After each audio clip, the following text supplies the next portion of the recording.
Welcome to my YouTube channel HR educational hub মৰমৰ ছাত্ৰ ছাত্ৰীসকল আজিৰ এই ভিডিঅ'টিত তোমালোকৰ কাৰণে লৈ আহিছোঁ তোমালোকৰ হ'বলগীয়া কম্পাৰ্টমেণ্টেল এক্সাম 2026ত জেনেৰেল ছায়েন্সত কেনেকুৱা ধৰণৰ MCQ আহিব তোমালোকৰ লগত আজি মই 100টা MCQ আলোচনা কৰিম 100% কনচেপশ্যনৰ সৈতে আলোচনা কৰিম তোমালোকে যদি আজিৰ এই ভিডিঅ'টি সম্পূৰ্ণকৈ চোৱা তেতিয়াহ'লে তোমালোকে 45টাৰ ভিতৰত 45টা MCQ তোমালোকে ডাইৰেক্ট কমন পাবা মৰমৰ ছাত্ৰ ছাত্ৰীসকল তোমালোকে ভিডিঅ' স্কিপ নকৰাকৈ চাবা কাৰণ মই 100% কনচেপশ্যন ক্লিয়াৰ কৰাৰ কাৰণে ট্ৰাই কৰিম আৰু তোমালোকৰ যদি কনচেপশ্যন ক্লিয়াৰ নাথাকে তেতিয়াহ'লে কিন্তু তোমালোকে প্ৰশ্নবোৰ এটেম্প কৰিব নোৱাৰিবা আৰু তোমালোকৰ আটাইতকৈ ডাঙৰ প্ৰব্লেম এইটোৱে তোমালোকে সদায় শৰ্টকাট বিচৰা কনচেপ্ট ক্লিয়াৰ কৰিবলৈ নিবিচৰা তো যদি তোমালোকৰ কনচেপ্ট ক্লিয়াৰ নাথাকে তেতিয়াহ'লে তোমালোকে পঢ়াৰ কোনো মিনিঙে নাথাকে মৰমৰ ছাত্ৰ ছাত্ৰীসকল তোমালোকক সহায় কৰাৰ কাৰণে হোৱাটছআপ গ্ৰুপ বনাইছোঁ হোৱাটছআপ গ্ৰুপৰ যিটো লিংক আছে সেইটো মই কমেণ্টত দি দিছোঁ কমেণ্টত গৈ তোমালোকে হোৱাটছআপ গ্ৰুপত জইন হোৱা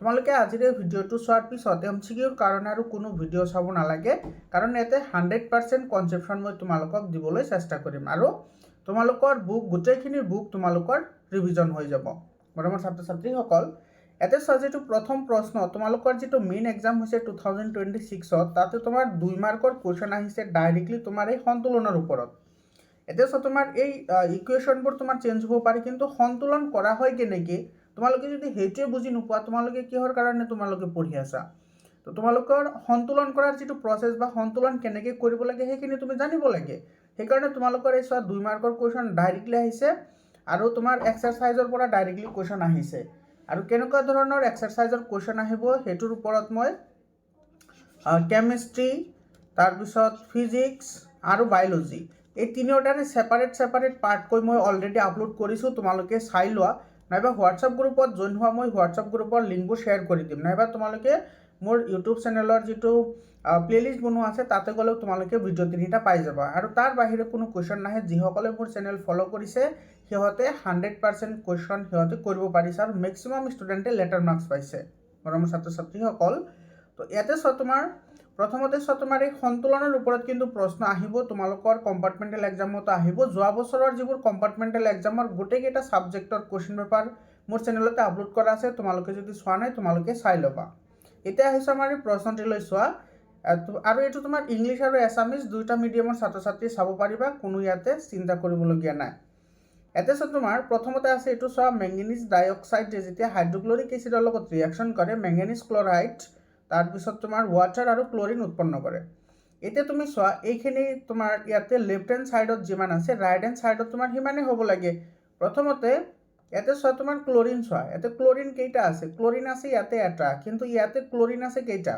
তুমি সেইটো ভালদৰে লক্ষ্য কৰা ইয়াতে আছে দুটা আৰু ইয়াতেও আছে দুটা তো টোটেল কেইটা আছে ক্লৰিন আছে 4টা হয়নে ইয়াতে আছে দুটা এইটো চোৱা ইয়াতে দুটা আছে আৰু ইফালেও কেইটা আছে দুটা আছে তো ক্লৰিন আছে 4টা গতিকে তোমাৰ ইয়াতে কি দিব লাগিব 4 দিব লাগিব 4 দিলে তোমাৰ ক্লৰিন কি হৈ গ'ল 4টা হৈ গ'ল এতিয়া তুমি অপশ্যনত আহা MCQ সলভ কৰাৰ বহুত ভাল এটা টেকনিক হৈছে তুমি অপশ্যনবোৰ তোমালোকে এলিমিনেশ্যন কৰা বহুত ইজি হয় তো এক্সৰ ঠাইত 4 আহিব তো ইয়াতে এক্সৰ ঠাইত কি দি আছে 6 আছে ইয়াতে এক্সৰ ঠাইত তোমাৰ কি আছে 2 আছে গতিকে এই দুটাতো এনেই তোমাৰ এলিমিনেশ্যন হৈ গ'ল বুজি পাইছানে এতিয়া ইয়াতে 4 দিয়াৰ লগে লগে হাইড্ৰজেন কেইটা হৈ গ'ল ইয়াতে তোমাৰ হাইড্ৰজেন হৈ গ'ল 4টা হাইড্ৰজেন কেইটা হ'ল 4টা হ'ল এতিয়া চোৱা ইয়াতে হাইড্ৰজেন আছে দুটা তো ইয়াতে তোমাৰ দুটা অলৰেডি আছে তুমি আৰু দিব লাগে কেইটা দুটা 2 2 গুণ কিমান হ'ব 4 অৰ্থাৎ ৱাইৰ যিটো ভেলু হ'ব ৱাইৰ ভেলুটো তোমাৰ কি হ'ব 2 গতিকে ইয়াতে চোৱা তোমাৰ ৱাইৰ ভেলু 2 আছে আৰু ইয়াতে ৱাইৰ ভেলু 1 আছে গতিকে এইটো নহয় এটা আমাৰ চি অপশ্যনটো কি হ'ব কাৰেক্ট অপশ্যন হ'ব বুজি পাইছানে একেবাৰে ইজি হয় আৰু তুমি এইটো চাব পাৰা যিটো তোমাৰ জেডৰ ভেলু সেইটো 1 হ'ব এইটো চাই ইয়াতে 1 দিব লাগিব এইটো একেবাৰে চিম্পল হয় এইটো তোমালোকে কিন্তু জানিব লাগে ঠিক আছে তাৰপিছত কুৱেশ্যনটো চোৱা এই কুৱেশ্যনটোত তোমাৰ কি কৈছে তুমি ৰসায়ন ক্লাবৰ সদস্য তোমাৰ সহপাঠীসকলে বিভিন্ন প্ৰক্ৰিয়া পৰ্যবেক্ষণ কৰি আছে এই পৰ্যবেক্ষণৰ কোনটোত ৰাসায়নিক বিক্ৰিয়া সংঘটিত হৈছে চিনাক্তকৰণ কৰা এতিয়া চোৱা তোমাৰ ৰাসায়নিক বিক্ৰিয়া আৰু তোমাৰ ভৌতিক বিক্ৰিয়া কিন্তু বহুত ইম্পৰ্টেণ্ট হয় এই দুটা বস্তু তোমালোকে ভালদৰে চাব লাগিব ইংলিছ মিডিয়ামৰ সকলে তোমালোকে এইখিনি চাই ল'বা যিসকল ইংলিছ মিডিয়ামত আছা ইয়াতে চোৱা প্ৰথমত কি কৈছে তোমাৰ শিক্ষক এজনে উপযুক্ত চাপৰ গেছ চিলিণ্ডাৰৰ অক্সিজেন গেছ সংৰক্ষণ কৰিছে এইটো চোৱা তোমাৰ গেছ যেতিয়া চিলিণ্ডাৰত ভৰোৱা হয় সেইবোৰ তোমাৰ কি হয় ফিজিকেল চেঞ্জ হয়, ভৌতিক পৰিৱৰ্তন হয়। তাৰ ইয়াতে কোনো ধৰণৰ কি নহয় ৰাসায়নিক পৰিৱৰ্তন নহয়, কাৰণ গেছ এটা প্ৰেছাৰ দি তোমাৰ কি কৰা হয় চিলিণ্ডাৰত ভৰা হয়, আৰু প্ৰেছাৰ দি সংকোচন কৰা এটা তোমাৰ কি হয় ভৌতিক পৰিৱৰ্তন হয়, গতিকে এইটো নহয়। তাৰপিছত তোমাৰ এইটো আছে বায়ুৰ তৰলীকৰণ, এইটো চোৱা এইটো এটা তোমাৰ কি হয় ভৌতিক পৰিৱৰ্তন হয়, অৰ্থাৎ ফিজিকেল চেঞ্জ হয়, ঠিক আছে। তাৰপিছত কি কৈছে চোৱা, ইয়াতে এখন মুকলিকৈ থকা পেট্ৰল ভৰ্তি চীনামাটিৰ প্লেটৰ পৰা পেট্ৰল উৰি যোৱা লক্ষ্য কৰিছিল। এইটো চোৱা তোমাৰ যিখিনি ইয়াতে আমাৰ কৈছে পেট্ৰলৰ কথা, এতিয়া তোমাৰ চোৱা পেট্ৰলটো তোমাৰ কি হয় উদ্বায়ী পদাৰ্থ হয়, পেট্ৰল বাহিৰত থৈ দিলে এইটো নাইকিয়া হয়, তাৰমানে তোমাৰ কি হয় ইভাপৰেশ্যন হয়। এতিয়া ইভাপৰেশ্যন মানে বাষ্পীভৱন হয়। এতিয়া বাষ্পীভৱন হ'লে সেইটো এটা কি হয় ভৌতিক প্ৰক্ৰিয়া হয়, সেইটো তোমালোকে জানাই, গতিকে আমাৰ এইটো চি অপশ্যনটো নহ'ব। তেতিয়াহ'লে আমাৰ বাকী ৰ'ল কোনটো, ডি নাম্বাৰটো, তো ডি অপশ্যনটোৱে কাৰেক্ট হ'ব। ইয়াতে কৈছে তামৰ তাৰ এডালক বায়ুৰ উপস্থিতিত উচ্চ উষ্ণতা উত্তপ্ত কৰা পৰ্যবেক্ষণ কৰিছিল, এইটো তোমাৰ কি হ'ব ৰাসায়নিক পৰিৱৰ্তন হ'ব। ইয়াতে কৈছে তামৰ তাৰ, এইটো চোৱা কপাৰক যেতিয়া বায়ুৰ উপস্থিতিত অৰ্থাৎ অক্সিজেনৰ উপস্থিতিত যেতিয়া তোমাৰ কি কৰা হয় তাপ দিয়া হয়, তেতিয়া তোমাৰ উৎপন্ন হয় কপাৰ অক্সাইড। কি উৎপন্ন হয় কপাৰ অক্সাইড, আৰু এইটোৰ বৰণ হৈছে ব্লেক, এইটো মনত ৰাখিবা, এইটো পৰীক্ষাত আহে, এইটো তোমাৰ কি হয় ব্লেক হয়। এইটো তোমাৰ কি হয় ভৌতিক পৰিৱৰ্তন নহয়, এইটো ৰাসায়নিক পৰিৱৰ্তন হয়, বুজি পালানে। তাৰপিছত চোৱা এইটো বহুত ইম্পৰ্টেণ্ট হয়, তোমালোকে এইবোৰ যেতিয়া মই চেপ্টাৰ ৱাইজ তোমালোকৰ লগত লং কুৱেশ্যন আলোচনা কৰিছোঁ তেতিয়া মই তোমালোকক কৈছোঁ সকলোবোৰ টপিক মই মেনশ্যন কৰিছোঁ তাতে, তোমালোকে সেই ভিডিঅ' তিনিটা চাই ল'বা। ফিজিক্সৰ কাৰণে দিছোঁ ছেপাৰেটকৈ, বায়'লজিৰ কাৰণে ছেপাৰেটকৈ দিছোঁ, লগতে তোমাৰ কেমিষ্ট্ৰিৰ কাৰণে মই ছেপাৰেটকৈ ভিডিঅ' আপলোড কৰিছোঁ তোমালোকৰ স্পেচিয়েলি কম্পাৰ্টমেণ্টেল এক্সামৰ কাৰণে। 3 নম্বৰত কৈছে সহযোজী যৌগ সম্পৰ্কে তলৰ কোনটো উক্তি সত্য। এতিয়া চোৱা যিটো আমাৰ সহযোজী যৌগ আছে মানে কোভেলেণ্ট যিবোৰ কম্পাউণ্ড আছে সেইবোৰৰ যিবোৰ কেৰেক্টাৰিষ্টিক্স আছে সেইবোৰ জনা কিন্তু বহুতেই ইম্পৰ্টেণ্ট হয়। আৰু এটা আছে তোমাৰ কি আয়নিক কম্পাউণ্ড, দুয়োটা তোমালোকে কিন্তু চাবা, এটা হৈছে সহযোজী যৌগ আৰু এটা হৈছে আয়নীয় যৌগ, বহুত কিন্তু ইম্পৰ্টেণ্ট হয়, তোমালোকে দুয়োটা চাবা, ঠিক আছে। দুয়োটাৰে তোমাৰ ওপৰত কিন্তু এনেকুৱা ধৰণৰ প্ৰশ্ন আহে। ইয়াতে কৈছে যে কোনটো সত্য সেইটো আমাৰ লাগে। ইয়াতে চোৱা এই নম্বৰত কৈছে ইহঁতৰ গলনাংক আৰু উতলাংক বেছি, এইটো মিছা হয়, কাৰণ এইটো তোমাৰ আয়নীয় যৌগৰ ধৰ্ম হয়, তোমালোকে চাই থাকা, এইটো আয়নীয় যৌগৰ ধৰ্ম, অৰ্থাৎ আয়নীয় যৌগবোৰৰ গলনাংক আৰু উতলাংক দুয়োটা বেছি হয়। কিহৰ কাৰণে বেছি হয়, কাৰণ আয়নীয় যৌগবোৰে এটাৰ লগত আনটো তোমাৰ দৃঢ়ভাৱে তোমাৰ কি কৰে বান্ধ খাই থাকে, অৰ্থাৎ ইলেক্ট্ৰন ট্ৰান্সফাৰ কৰি তোমাৰ কি কৰে যৌগ গঠন কৰে, এইটো হৈছে আয়নীয় যৌগ, এইটো তোমালোকে জানাই। তাৰপিছত কৈছে ইহঁতে জলীয় দ্ৰৱত বিদ্যুৎ পৰিবহন কৰে, এইটো আয়নীয় যৌগৰ ধৰ্ম। তোমালোকে জানা যে আয়নীয় যৌগবোৰ জলীয় অৱস্থাতে বিদ্যুৎ পৰিবহন কৰিব পাৰে, গোটা অৱস্থাত বিদ্যুৎ পৰিবহন কৰিব নোৱাৰে। এক্সাম্পল হিচাপে তুমি যদি কোৱা যে সোডিয়াম ক্লৰাইড, তো সোডিয়াম ক্লৰাইডৰ যদি তুমি স্ফটিক লোৱা বা ক্ৰিষ্টেল লোৱা তেতিয়াহ'লে বিদ্যুৎ পৰিবহন কৰিব নোৱাৰিব, কিন্তু যেতিয়াই তুমি সোডিয়াম ক্লৰাইডৰ দ্ৰৱ ল'বা মানে একুৱাছ সলিউশ্যন ল'বা, মানে পানী মিক্স কৰিবা, লগে লগে ই কি কৰিব বিদ্যুৎ পৰিবহন কৰা আৰম্ভ কৰিব, কাৰণ এতিয়া তোমাৰ সোডিয়াম আৰু ক্লৰিনৰ যিটো আয়ন আছে সেই দুয়োটা আয়ন তোমাৰ কি হ'ব ছেপাৰেট হ'ব, আৰু এই ক্লৰিনৰ ঋণাত্মক আয়নে তোমাৰ কি কৰিব বিদ্যুৎ পৰিবহনত সহায় কৰিব, বুজি পাইছানে। তো এইটো নহয় আমাৰ।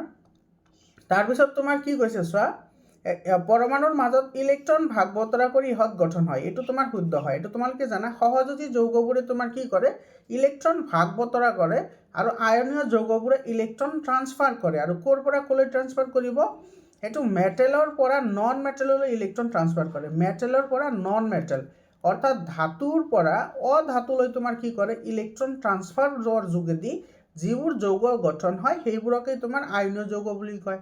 আৰু যিবোৰ যৌগত তোমাৰ ইলেক্ট্ৰন ভাগ বতৰা কৰে, যেনেকুৱা মই যদি দুটা দিওঁ তুমিও মোক দুটা দিব লাগিব, এনেকৈ শ্বেয়াৰ কৰিব, শ্বেয়াৰ কৰি যিবোৰ যৌগ গঠন হয় সেইবোৰক তোমাৰ কোভেলেণ্ট কম্পাউণ্ড বুলি কোৱা হয়। তো এইটো আমাৰ কি হয় কাৰেক্ট হয়। সাধাৰণতে ইহঁত পানীত দ্ৰৱীভূত হয়, এইটো মিছা হয়, এইটো তোমাৰ আয়নীয় যৌগৰ ধৰ্ম হয়, এইটো তোমাৰ সহযোজী যৌগৰ ধৰ্ম নহয়। সহযোজী যৌগ বুলি ক'লে আমি সাধাৰণতে কাৰ্বহাইড্ৰেটবোৰক হাইড্ৰ'কাৰ্বনবোৰক গম পাওঁ, যেনেকুৱা তোমাৰ কেৰাচিন, এইটো চা কেৰাচিন এটা তোমাৰ কি হয় কেৰাচিন, তাৰপিছত পেট্ৰল, ডিজেল, এইবোৰ তোমাৰ সহযোজী যৌগ হয়, আৰু এইবোৰ কেতিয়াও কি নহয় পানীত দ্ৰৱীভূত নহয়, বুজি পাইছানে। তাৰপিছত চোৱা এই প্ৰশ্নটি একেবাৰে চিম্পল কুৱেশ্যন হয়, তথাপিও পৰীক্ষাত আহিয়ে থাকে। এইটো বেকিং পাউডাৰৰ ৰাসায়নিক সংকেত, এইটো তোমাৰ ছ'ডিয়াম হাইড্ৰজেন কাৰ্বনেট হয়। তাৰপিছত এইটো ছ'ডিয়াম কাৰ্বনেট, এইটো তোমাৰ কি বুলি কয় কাপুৰ 10 বুলি কয়, মনত ৰাখিবা। ঠিক আছে, মনত ৰাখিবা। ইয়াৰে পিছত ছয় এই এনেকুৱা ধৰণৰ কুৱেশ্যন কিন্তু তোমাৰ যোৱা বছৰ কম্পাৰ্টমেণ্টেল এক্সামত আহিছে।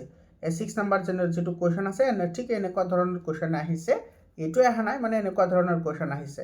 মৰমৰ ছাত্ৰ ছাত্ৰীসকল, যোৱা বছৰৰ কম্পাৰ্টমেণ্টেল এক্সামৰ 6টা ছাবজেক্টৰে কুৱেশ্যন পেপাৰ মই সলিউশ্যনৰ সৈতে আপলোড কৰি থৈছোঁ। তোমালোকে সাৰ্চ কৰিলেও পাই যাবা, নাইবা মোৰ তোমাৰ যিটো প্লেলিষ্ট বনোৱা আছে তাতে গ'লেও তোমালোকে পাই যাবা।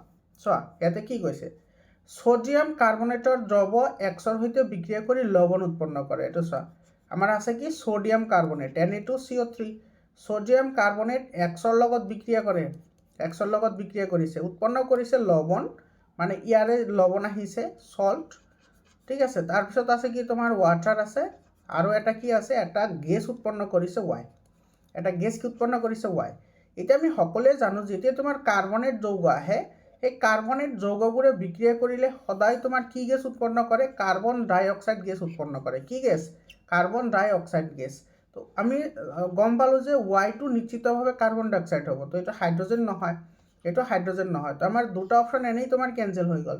মই বাৰে বাৰে কৈ আছোঁ তোমালোকে অপশ্যনবোৰ ইলিমিনেশ্যন কৰিবা, বহুত ইজি হ'ব। ঠিক আছে, এতিয়া চোৱা ইয়াতে যিটো আমাৰ এক্স আছে, সেই এক্সৰ লগত বিক্ৰিয়া কৰাৰ ফলত ইয়াতে কি উৎপন্ন হৈছে, এটা সল্ট উৎপন্ন হৈছে। কি উৎপন্ন হৈছে, সল্ট।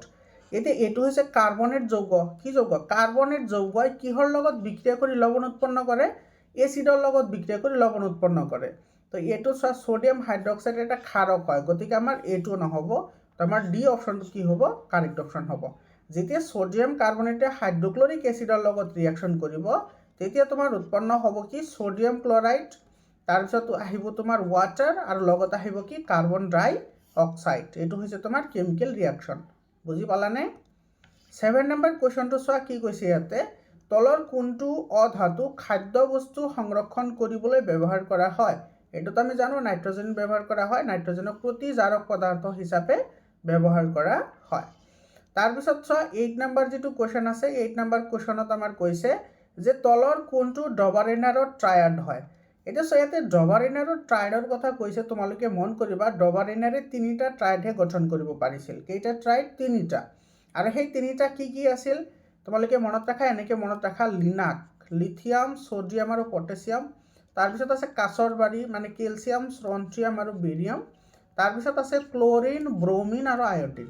ক্লৰিন, ব্ৰমিন আৰু কি, আয়ডিন, এইকেইটা। তো মই এনেকৈ মনত ৰাখিছোঁ, এইটো চোৱা লিনাক, এইটো হৈছে কাছৰ বাৰী, আৰু এইটো হৈছে কলেবৰী। তো কলেবৰী কলেবৰী এটা গানো আছে, তো তোমালোকে তেনেকৈ মনত ৰাখিব পাৰা, একদম চিম্পল হয়। আৰু এইকেইটা হৈছে ডবাৰেনাৰৰ ট্ৰায়াড।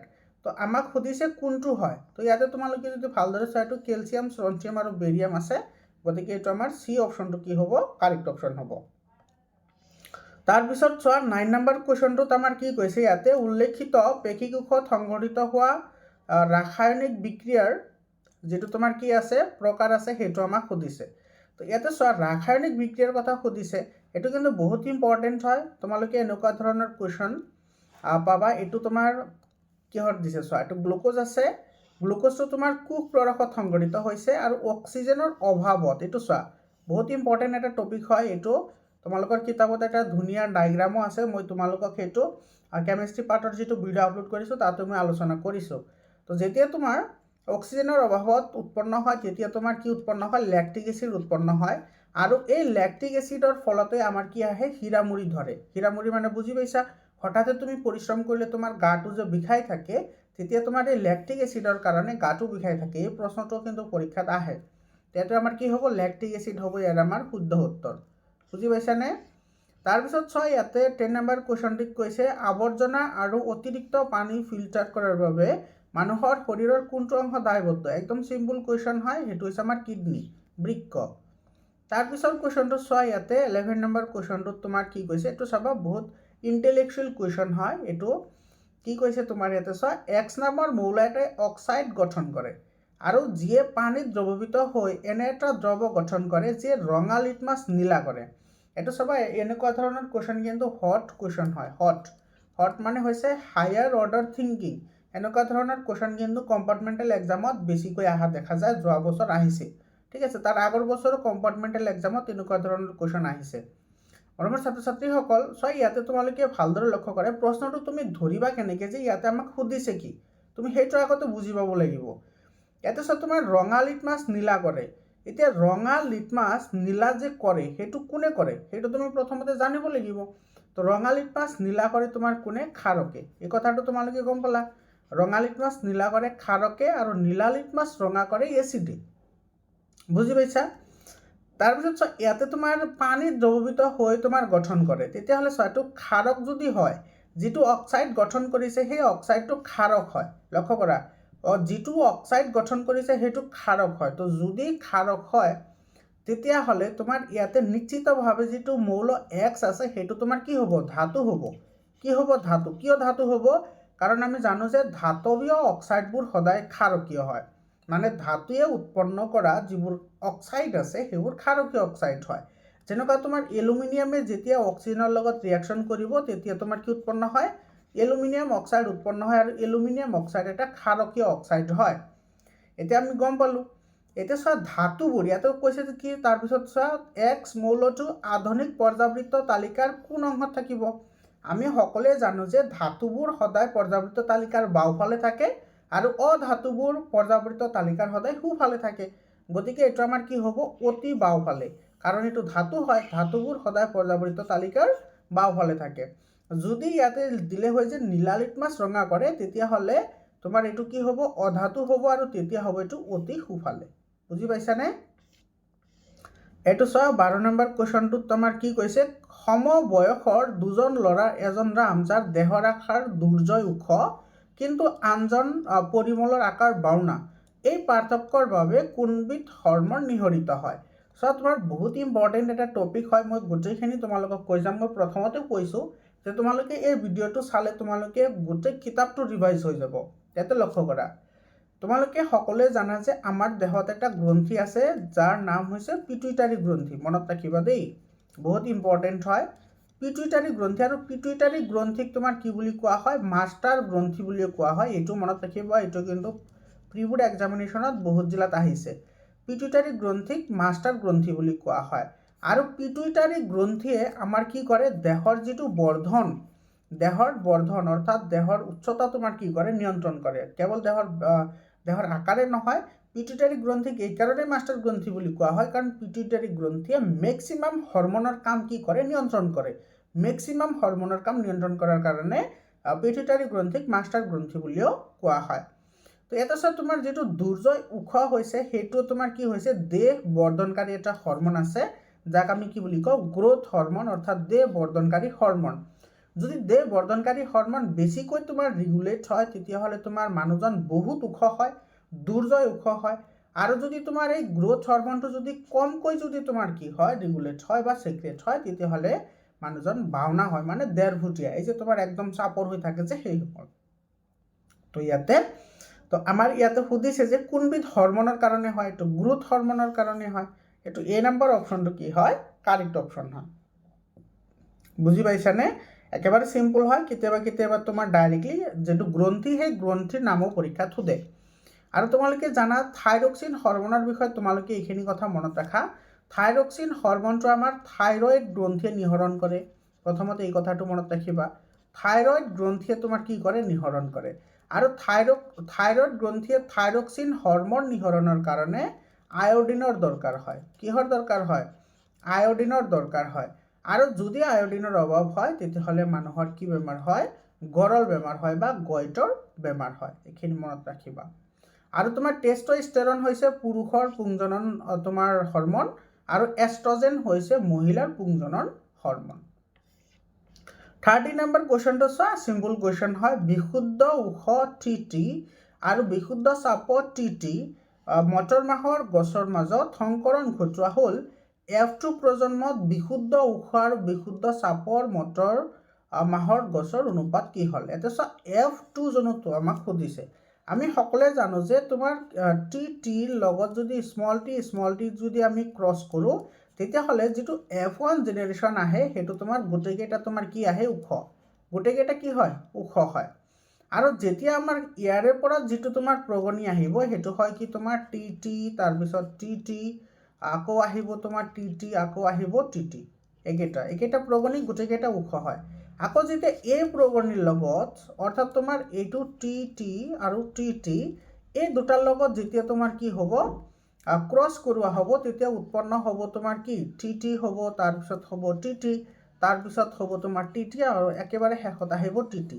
এইটো চোৱা, এই যিটো স্মল এইটো তোমাৰ এটা আৰু এইটো আছে কেইটা তিনিটা আৰু এইটো হৈছে তোমাৰ কি F2 প্ৰৱৰ্ণী অৰ্থাৎ F2 আপত্তক কোষ, গতিকে এইটোৰ এনচাৰ হ'ব 3:1। তো চি অপশ্যনটো কাৰেক্ট অপশ্যন হয়। এইটো মেণ্ডেলৰ এক সংকৰণ পৰীক্ষা হয়।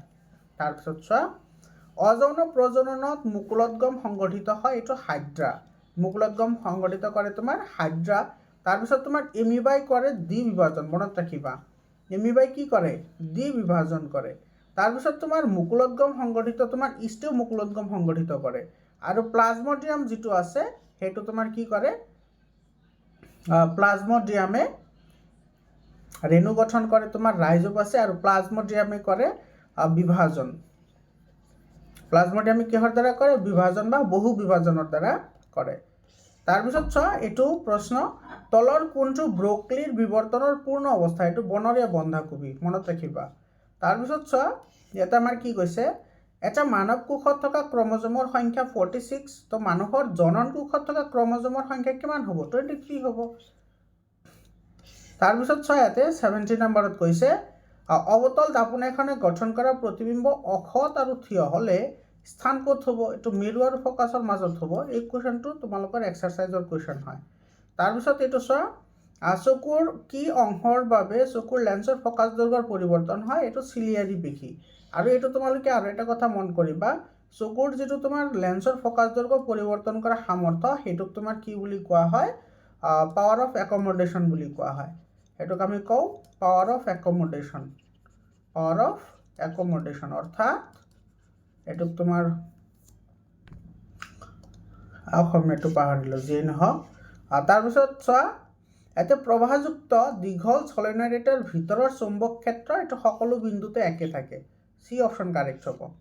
এইটো চোৱা, এই প্ৰশ্নটি কিন্তু বহুত ইম্পৰ্টেণ্ট হয়, তোমাৰ তাপীয় ক্ৰিয়াৰ জোলৰ সূত্ৰৰ ওপৰত এইটো নিৰ্ভৰ কৰে। এইটো চোৱা, যদি প্ৰবাহৰ মান দ্বিগুণ কৰা হয় তেন্তে উৎপন্ন হোৱা তাপৰ পৰিমাণ কি হ'ব 4 গুণ হ'ব। কিয় কাৰণে এটা চোৱা, প্ৰবাহৰ মান যদি ডাবল কৰা হয় আমি সকলোৱে জানো যে উৎপন্ন হোৱা তোমাৰ হিটটো তোমাৰ ডাইৰেক্টলি তোমাৰ square of directly proportional to square of current. এটা আমি জোলাৰ সূত্ৰ মতে জানো যে উৎপন্ন হোৱা তাপৰ পৰিমাণ তাৰ মাজেৰে যোৱা প্ৰবাহিত হোৱা প্ৰবাহৰ বৰ্গৰ সমানুপাতিক। এইটো হৈছে তোমাৰ জোলাৰ সূত্ৰ। তো ইয়াতে তোমাৰ প্ৰথমতে ইয়াতে তোমাৰ CM আছে, কিন্তু তাৰপিছত দুগুণ কৰা হৈছে। তো ইয়াতে যদি আমি চাওঁ দুগুণ কৰিলে এইটো তোমাৰ কি হ'ব 2i, এইটো i² হ'ব, মানে এইটো হ'ব 4i², মানে প্ৰথমতকৈ কেইগুণ বাঢ়িব 4 গুণ বাঢ়িব। এইটো চি অপশ্যন কাৰেক্ট অপশ্যন হয়, মন কৰিবা, ইম্পৰ্টেণ্ট হয়। তাৰপিছত চোৱা, এইটো তোমালোকৰ এইটো 14 লাষ্টৰ যি 3টা চেপ্টাৰ আছে, সাগৰৰ পাৰৰ এখন চহৰত এটা বায়ুকলে অৰ্থাৎ জোৰেৰে বলতে বিদ্যুৎ উৎপন্ন কৰে, বায়ুকলে ৰূপান্তৰ কৰা শক্তিৰ ৰূপটো হৈছে এইটো বায়ুৰ পৰা বৈদ্যুতিক শক্তি। বি অপশ্যন কাৰেক্ট হ'ব। ইয়াৰ পিছত চোৱা, এইটো চিম্পল কুৱেশ্যন হয়, এচিড বৰষুণৰ ওপৰত প্ৰশ্ন দিছে। তলৰ কোনটোৱে এক্সক প্ৰতিনিধিত্ব কৰে, এইটো চোৱা, নাইট্ৰজেনৰ অক্সাইড ডাৱৰৰ পানী দ্ৰৱীভূত হৈ নাইট্ৰিক এচিড উৎপন্ন কৰে আৰু তেতিয়া কি উৎপন্ন হয় এচিড বৰষুণ সৃষ্টি কৰে। এইটো কিন্তু তোমালোকৰ ডাইৰেক্টলি এনেকুৱাও প্ৰশ্ন আহে যে তলৰ কোনবোৰে এচিড বৰষুণ সৃষ্টি কৰে। তোমালোকে মনত ৰাখিবা, এইটো তোমাৰ নাইট্ৰজেন অক্সাইড, তাৰপিছত তোমাৰ ছালফাৰ ডাই অক্সাইড, তাৰপিছত তোমাৰ ডাই নাইট্ৰজেন অক্সাইড, এইবোৰৰ যিবোৰ অক্সাইড আছে এই অক্সাইডবোৰে যেতিয়া তোমাৰ ৱাটাৰৰ লগত ৰিয়েকশ্যন কৰে, মানে যিখিনি পানী থাকে সেই পানীৰ লগত ৰিয়েকশ্যন কৰি তোমাৰ এচিড বৰষুণৰ সৃষ্টি কৰে।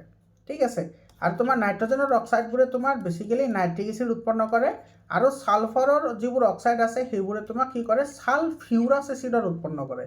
ছালফিউৰাছ এচিড যেতিয়া তোমাৰ নাইট্ৰিক এচিড আৰু ছালফিউৰাছ এচিড তোমাৰ বৰষুণৰ পানীৰ লগত মিক্স হয়, সেইটোকে আমি কি বুলি কওঁ এচিড বৰষুণ বুলি কওঁ। এই কথাখিনিও মনত ৰাখিবা। তাৰপিছত কুৱেশ্যনটো চোৱা, এই কুৱেশ্যনটি পৰিৱেশ ৰক্ষা কৰিবৰ বাবে 3টা R, এইটো ৰিডিউচ, ৰিচাইকেল, ৰিইউজ, এইটো বি অপশ্যন কাৰেক্ট হয়।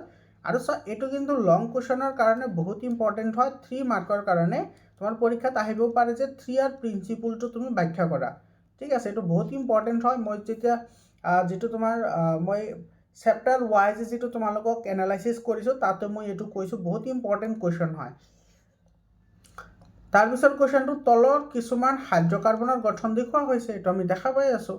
ইয়াতে আমাৰ কুৱেশ্যন কৈছে কি তোমাৰ ইয়াতে চোৱা এলকাইন সমগনীয়, এতিয়া চোৱা এলকাইনৰ কথা কৈছে। এইটো এলকাইন তোমালোকে ইয়াতে এইবোৰ কথা অলপমান জানাটো দৰকাৰ। তোমালোকক মই গোটেইখিনি কৈ আছোঁ। চোৱা এটা হৈছে তোমাৰ এলকিন। এলকেন হ'লে তোমালোকে মনত ৰাখিবা ছিংগল বণ্ড থাকিব আৰু সেইবোৰক তোমাৰ কি বুলি কয়, সংপৃক্ত হাইড্ৰকাৰ্বন। কি হাইড্ৰকাৰ্বন? সংপৃক্ত হাইড্ৰকাৰ্বন বুলি কয়। এইখিনি মনত ৰাখিবা, একদম চিম্পল কুৱেশ্যন হয় এইবোৰ। তাৰপিছত আছে তোমাৰ এলকিন। যদি এলকিন হয় তেতিয়াহ'লে থাকিব ডাবল বণ্ড, আৰু ডাবল বণ্ড যদি আহে সেইবোৰক আমি কওঁ অসংপৃক্ত হাইড্ৰকাৰ্বন। ঠিক আছে। আৰু এটা আছে তোমাৰ কি এলকাইন। কি আছে? এলকাইন। যদি এলকাইন হয় তেতিয়াহ'লে তোমাৰ তিনিটা বণ্ড থাকে আৰু সেইটোক আমি কি বুলি কওঁ, অসংপৃক্ত হাইড্ৰকাৰ্বন বুলি কওঁ। আৰু এটা কথা তোমালোকে মনত ৰাখা, এলকেনৰ যিটো আণৱিক সংকেত সেইটো হৈছে CnH2n+2, এলকিনৰ আণৱিক সংকেত হৈছে CnH2n, আৰু এলকাইনৰ আণৱিক সংকেত হৈছে CnH2n-2। এইকেইটাক মনত ৰাখিবা, এইকেইটাৰ ওপৰতো কিন্তু পৰীক্ষাত প্ৰশ্ন আহে। ঠিক আছে, বহুত ইম্পৰ্টেণ্ট হয়, এই গোটেইখিনি কথা তোমালোকে মনত ৰাখিবা। এতিয়া আমাৰ সুধিছে এলকাইন, তো আমাৰ চাম যে ক'ত ক'ত তিনিটা বন্ধনী আছে, সেইকেইটা আমাৰ এলকাইন যৌগ হ'ব। ইয়াতে আছে তিনিটা আৰু ইয়াতে আছে তিনিটা, গতিকে 1 নম্বৰ আৰু কি হ'ব 4 নম্বৰ। আৰু এইটো হৈছে তোমাৰ এলকিন যৌগ আৰু এইটো হৈছে এলকাইন যৌগ, তো এইটো 1 আৰু 4 হ'ব এলকাইন। বুজি পাইছানে? এইটো 1 আৰু 4 এলকাইন হ'ব, এইটো এই নম্বৰ অপশ্যনটো কাৰেক্ট অপশ্যন হ'ব। তাৰপিছত চোৱা ইয়াতে তোমাৰ কি কৈছে যে তলৰ কোনকেইটা উক্তি সত্য? সত্য কোনটো? এইটো চোৱা এলুমিনিয়াম অক্সাইড উভধৰ্মী অক্সাইড, কাৰণ হাইড্ৰক্লৰিকৰ লগত বিক্ৰিয়া কৰে, এইটো কাৰেক্ট হয়। এইটো মনত ৰাখিবা, উভধৰ্মী অক্সাইড সেইবোৰক কোৱা হয় যিবোৰ অক্সাইডে এচিড আৰু ক্ষাৰক দুটাৰ লগতে বিক্ৰিয়া কৰি পানী আৰু লৱণ উৎপন্ন কৰে, অৰ্থাৎ প্ৰশমন বিক্ৰিয়াৰ যিটো ডেফিনেশ্যন আছে সেইটো, সেইবোৰকে উভধৰ্মী অক্সাইড বুলি কোৱা হয়। বহুত ইম্পৰ্টেণ্ট হয়, 2 মাৰ্কৰ কাৰণে কিন্তু উভধৰ্মী অক্সাইড কাক বোলে উদাহৰণতে ব্যাখ্যা কৰা প্ৰশ্ন আহিব পাৰে। তাৰপিছত কৈছে জিংকে কপাৰ অক্সাইডৰ পৰা কপাৰক অপহৰণ কৰিব পাৰে, এইটো কাৰেক্ট হয়, কাৰণ তোমাৰ কি ইয়াতে কপাৰতকৈ জিংক বেছি সক্ৰিয়, গতিকে জিংকে কপাৰ অক্সাইডৰ পৰা কপাৰক কি কৰিব পাৰিব? অপহৰিত কৰিব পাৰিব। বুজি পাইছা? আৰু এইটো তোমাৰ অপহৰণ বিক্ৰিয়া। ধাতু এটা শোধন কৰোঁতে বিশুদ্ধ ধাতুটো এনড হিচাপে ব্যৱহাৰ কৰা হয়, যিটো মিছা কথা। এটা চব বিশুদ্ধ ধাতুটো সদায় আমি কি হিচাপে ব্যৱহাৰ কৰোঁ? কেথড হিচাপে ব্যৱহাৰ কৰোঁ, মনত ৰাখিবা। আৰু যিটো অশুদ্ধ ধাতু আছে, অশুদ্ধ যিটো ধাতু অৰ্থাৎ যিটো ইম্পিউৰ যিটো ধাতু আছে সেইটোক আমি এনড হিচাপে ব্যৱহাৰ কৰোঁ। গতিকে 1 and 2 আমি কাৰেক্ট পালোঁ। তাৰপিছত আৰু নাই, গতিকে এইটো আমাৰ এই অপশ্যনটো কি হ'ব? কাৰেক্ট অপশ্যন হ'ব। 27 নম্বৰ কুৱেশ্যনটো চাবা, এতিয়া আধুনিক পৰ্যাবৃত্ত তালিকাত পৰ্যায়টা বাওঁফালৰ পৰা সোঁফাললৈ গ'লে তলৰ কোনবোৰ সাধাৰণতে বৃদ্ধি পায়? বহুত ইম্পৰ্টেণ্ট কুৱেশ্যন হয়।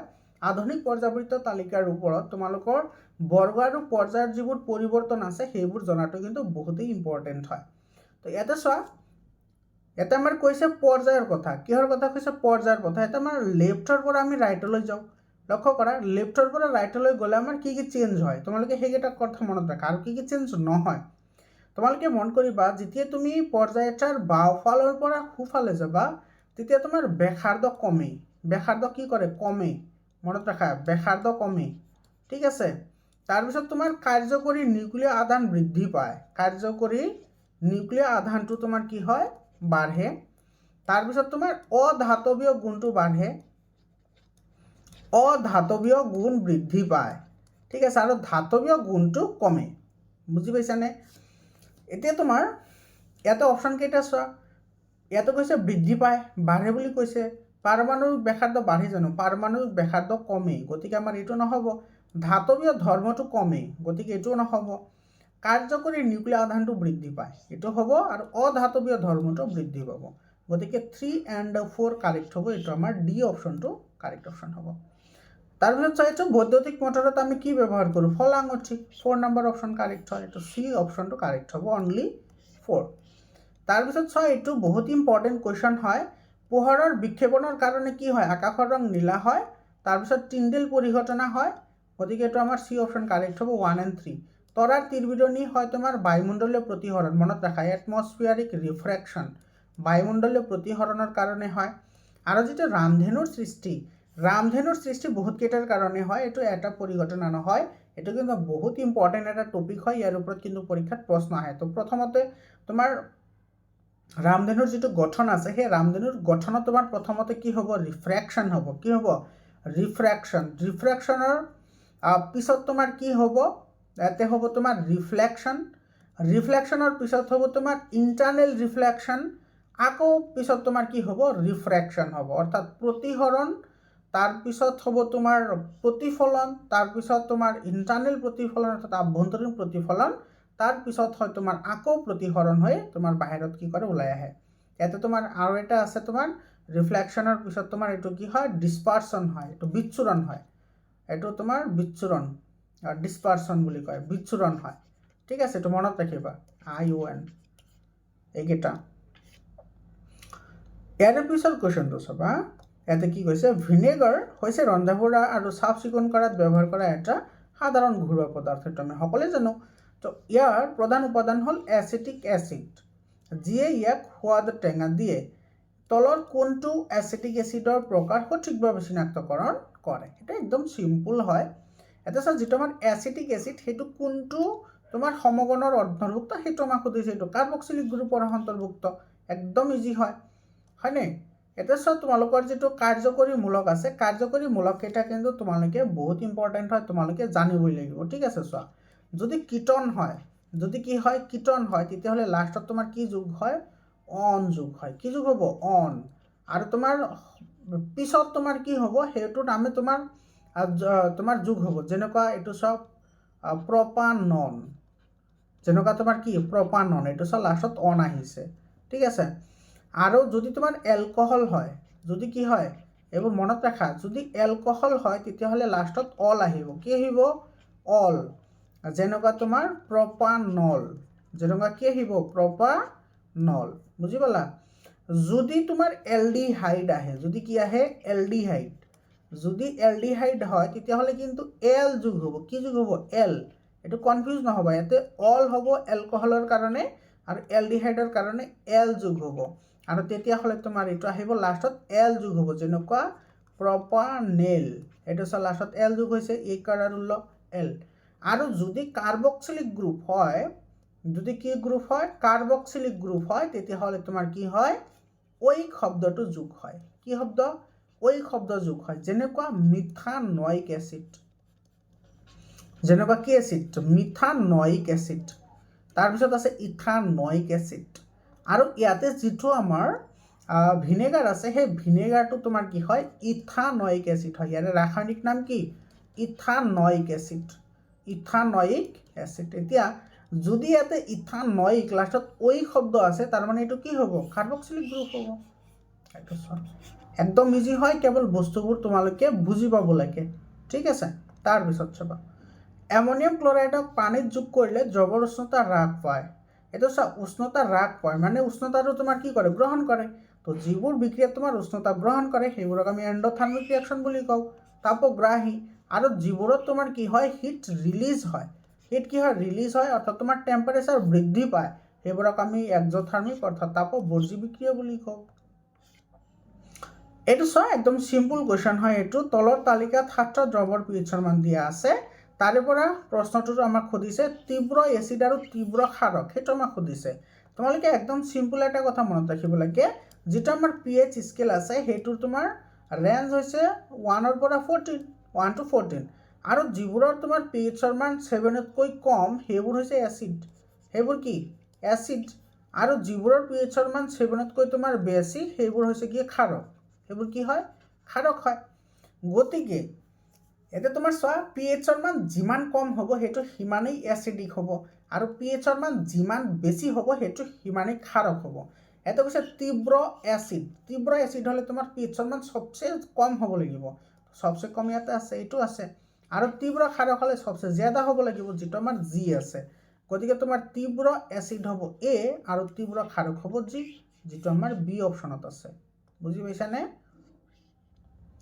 ইয়াৰ পিছত চোৱা ইয়াতে এনেকুৱা প্ৰশ্ন তোমালোকৰ মেট্ৰিক পৰীক্ষাত আহি গৈছে অলৰেডি 2026 বৰ্গ আৰু পৰ্যায় নিৰ্ণয় কৰাৰ ওপৰত এটা প্ৰশ্ন আহিছে তলৰ তালিকাখনে তিনিটা মৌলৰ পাৰমাণৱিক সংখ্যা আৰু পৰমাণুৰ কক্ষৰ সংখ্যা দেখুৱাইছে এটা চোৱা আমাৰ এইটো দিয়া আছে গোটেইখিনি এটা আমাৰ সুধিছে তথ্যখিনিৰ ওপৰত ভিত্তি কৰি কোনটো শুদ্ধ সেইটো লাগে এটা তুমি লক্ষ্য কৰা বৰ্গ আৰু পৰ্যায় নিৰ্ণয়ৰ ওপৰত যিহেতু তোমালোকৰ মেট্ৰিক পৰীক্ষাত অলৰেডি প্ৰশ্ন এটা আহিয়ে গৈছে, তুমি সেইটো কেনেকৈ কৰিবা? একদম চিম্পুল হয়। চোৱা, এটা আমাৰ যিটো পি এলিমেণ্ট দিছে তাৰ এটমিক নাম্বাৰ দিছে 11, কিউৰ দিছে 12 আৰু আৰৰ দিছে তোমাৰ 19।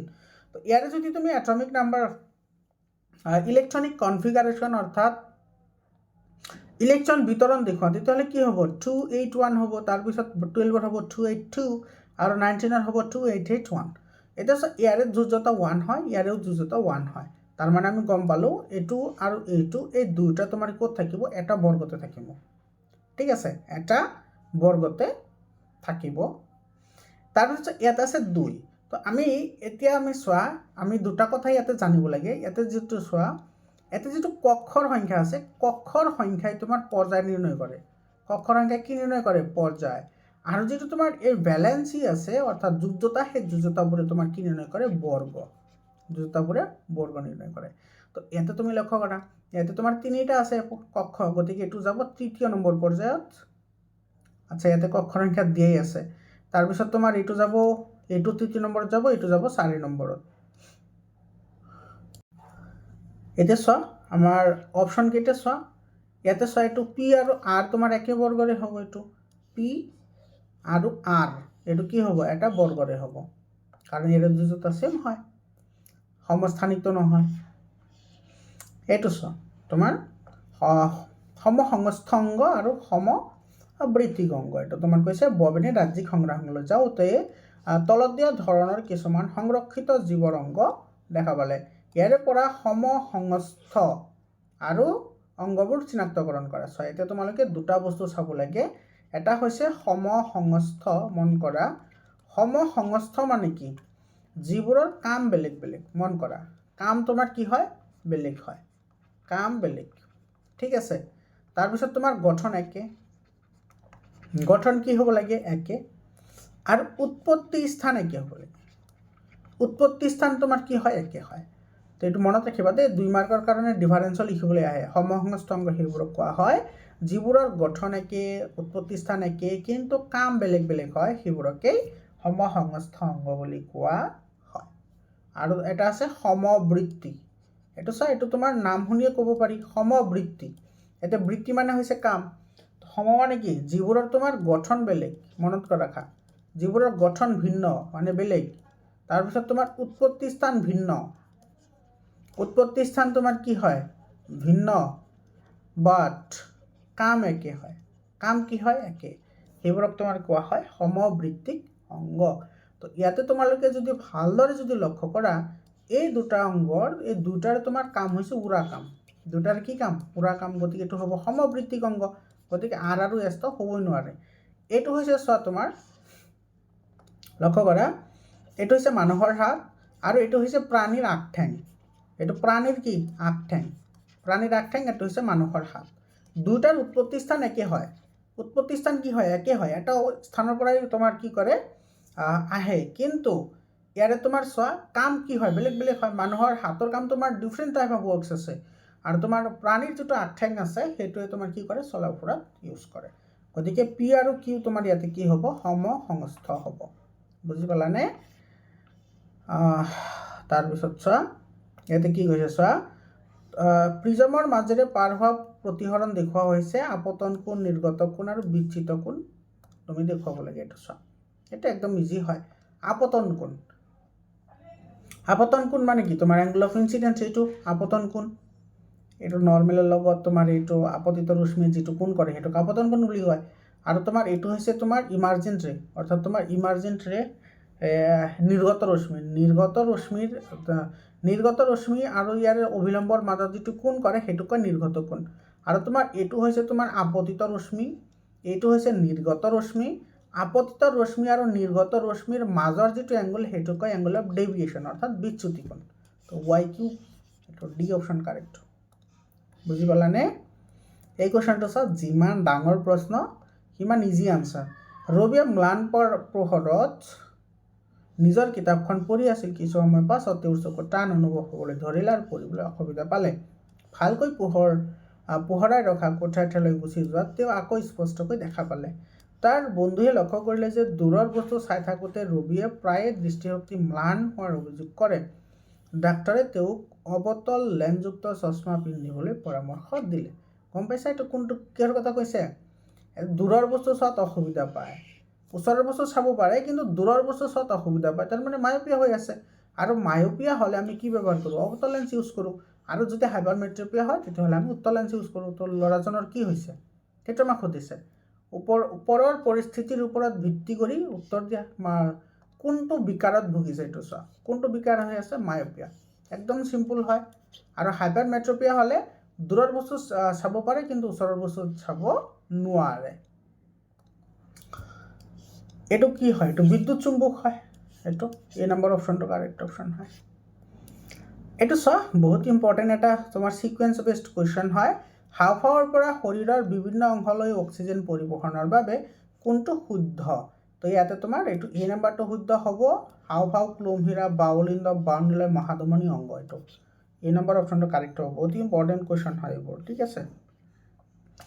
আৰু প্ৰতিপ ধনুৰ যিটো তোমাৰ সিকুৱেন্স আছে সেইটো বহুত ইম্পৰ্টেণ্ট হয়। প্ৰতিপ ধনুৰ যিটো সিকুৱেন্স এইটো চোৱা, প্ৰতিপ ধনুৰ সিকুৱেন্স হৈছে এইটো গ্ৰাহক, সংজ্ঞাবাহী নিউৰন, স্নায়ুৰজ্জু, আজ্ঞাবাহী নিউৰন, পেশী। ডি অপশ্যন কাৰেক্ট অপশ্যন হয়।